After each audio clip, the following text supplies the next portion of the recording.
आपका ध्यान इस बात के ऊपर आकर्षित करना चाहूंगा। अध्यक्ष महोदय, फैमिली कोर्ट्स का मतलब सिर्फ ये नहीं है कि पति पत्नियों का विवाद, कि बच्चा किसके कब्जे में जाएगा, बच्ची किसके कब्जे में जाएगी, एलिमनी की अमाउंट कितनी होगी, कब दी जाएगी, कैसे दी जाएगी, घर किसके कब्जे में जाएगा, किसके हिस्से में जाएगा।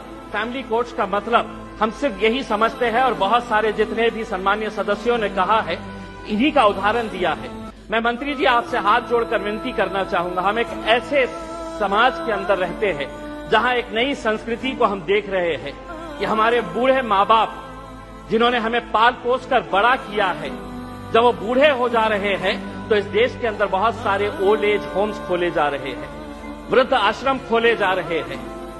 क्या इनके लिए कोई कानून है कि जिन माँ बाप ने अपने बच्चों को पाल पोस कर बड़ा किया है, जब वो बूढ़े हो गए, बच्चे की शादी हो गई तो बहू को माँ बाप पसंद नहीं आ रहे, अपने सास ससुर पसंद नहीं आ रहे, बेटा अपने माँ बाप को बोझ समझ रहा है और एक दिन दोनों बेटा बहू अपने बूढ़े माँ बाप को उठाते हैं, ले जाते हैं और जिस तरह घर का कचरा उठाकर हम बाहर फेंक देते हैं तो हम उन्हें ओल्ड एज होम में ले जाकर छोड़ दे रहे हैं।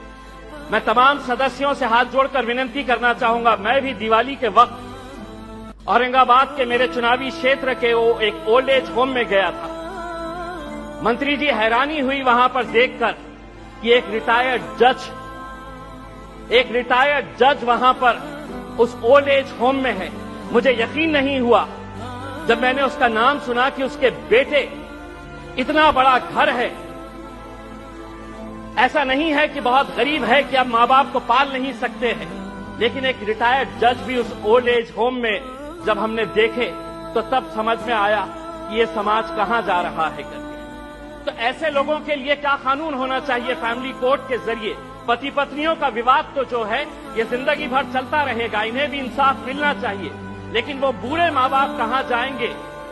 फैमिली कोर्ट के अंदर कुछ ऐसा सेक्शन लाया जाए कि जो बेटा अपने माँ बाप को कूड़ादान समझकर, कचरा समझकर ओल्ड एज होम में डाल रहा है, उसे अखबार के अंदर एक नोटिफिकेशन अपनी तस्वीर के साथ, अपनी फोटोग्राफ के साथ उस अखबार में उसे ये नोटिफिकेशन देना होगा कि मैं अपने माँ बाप को ओल्ड एज होम में डाल रहा हूं। ऐसे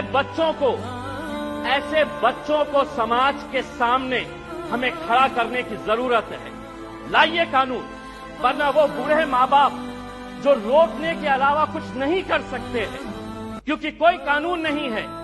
उनका कसूर सिर्फ इतना है कि उन्होंने अपने बच्चों को पाला पोसा बड़ा किया। पूना में किसी ओल्ड एज होम के अंदर जाइए, ज्यादातर वो परिवार के बूढ़े माँ बाप मिलेंगे कि जिनके बच्चे इंजीनियर हो गए। इंजीनियर होने के बाद वो यूएस में पैसा कमाने के लिए गए, पैसा कमा रहे हैं, लेकिन माँ बाप के लिए एक कमरे का घर नहीं है तो ओल्ड एज होम में लेकर जाकर छोड़े। ये एक संस्कृति हम डेवलप कर रहे हैं। फैमिली कोर्ट्स के जरिए मैं मंत्री जी आपसे ये अनुरोध करना चाहूंगा कि आप कुछ ऐसा कानून इन लोगों के लिए भी लेकर आइए जो बच्चे अपने माँ बाप को आज यहां पर ले जाकर छोड़ रहे हैं।